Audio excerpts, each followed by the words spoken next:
What if I told you that picking the right kind of stocks could be the key to massive wealth creation? But here's the twist. Should you go for fast-growing companies or stable, undervalued ones? In today's video, we're diving deep into the battle of growth stocks versus value stocks. We'll break down the differences, advantages, risks, and which strategy fits your investment goals.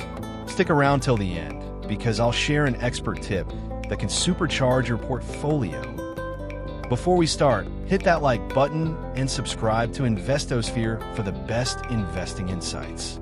And tell me in the comments, are you more of a growth investor or a value investor? Let's get started. Point 1. What are growth stocks? 1. Definition of growth stocks. Growth stocks belong to companies that expand revenue and earnings at a faster rate than the overall market. Examples include Tesla, Amazon, and Nvidia. Investors buy them expecting higher future prices, even if they don't pay dividends. Would you rather invest in a stock that grows quickly but doesn't pay dividends, or one that grows slowly but gives you cash returns? Drop your answers. 2. Why investors love growth stocks. Offer higher potential returns in a booming market. Ideal for long-term investors who believe in innovation and disruption. Companies reinvest profits into expansion, R&D, and new products. Example, Amazon reinvested everything for years and became a $1 trillion company. Imagine if you had invested back in 2000. Do you think investing in innovation is the future, or is it too risky? Let me know in the comments. 3. Risks of growth stocks. Can be overvalued and highly volatile. No guaranteed dividends. You only make money if stock prices rise. Sensitive to interest rates and economic downturns. Example, during market crashes, growth stocks tend to fall harder. Just look at what happened to tech stocks in 2022. Would you be comfortable holding a stock through massive ups and downs? Or do you prefer stability? Point 2, what are value stocks? 1. Definition of value stocks. These stocks are often underpriced compared to their intrinsic worth. They come from established companies with consistent earnings and dividends. Examples include Coca-Cola, Johnson & Johnson, and Bank of America. Do you think value investing is the safest way to build wealth? Or does it miss out on big opportunities? Let's discuss. 2. Why investors love value stocks. Historically less volatile, making them great for conservative investors. Many pay dividends, giving investors passive income. A smart way to invest during market downturns. Warren Buffett's favorite strategy. Example, during the 2008 crisis, Buffett bought undervalued bank stocks and made billions as they recovered. Would you rather get paid dividends regularly or wait for long-term price appreciation? 3. Risks of value stocks. Growth is usually slower compared to tech or innovation-based stocks. Some cheap stocks stay undervalued forever and never recovers takes patience. You may not see huge gains overnight. Example, companies like IBM and General Electric were once giants, but have underperformed for decades. Would you invest in an old, stable company if it paid you solid dividends? Point 3.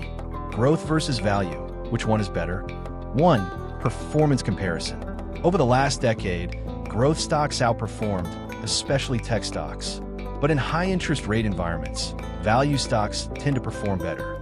Example, from 2010 to 2020, tech stocks dominated. But in 2022, as rates rose, value stocks took the lead. Would you rather ride the highs and lows of growth investing, or take the slow and steady path of value investing? 2. Which is better for long-term investing? If you have a high risk tolerance and long investment horizon, growth stocks can generate huge returns. If you want stable income and lower risk, value stocks are safer. A mix of both can create a balanced, diversified portfolio. Which do you think will perform better in the next decade, growth or value? Let's debate in the comments. Point 4. How to invest in growth and value stocks. 1. Investing in growth stocks. Look for companies with high revenue growth, competitive advantages, and strong leadership. Examples, Amazon, Google, Tesla. 2. Investing in value stocks. Look for low PE ratios, strong balance sheets, and consistent dividends. Examples, Coca-Cola, Procter & Gamble, Bank of America. 3. Combining both for maximum returns. Experts recommend a 60 to 40 or 70 to 30 split between growth and value, depending on risk tolerance.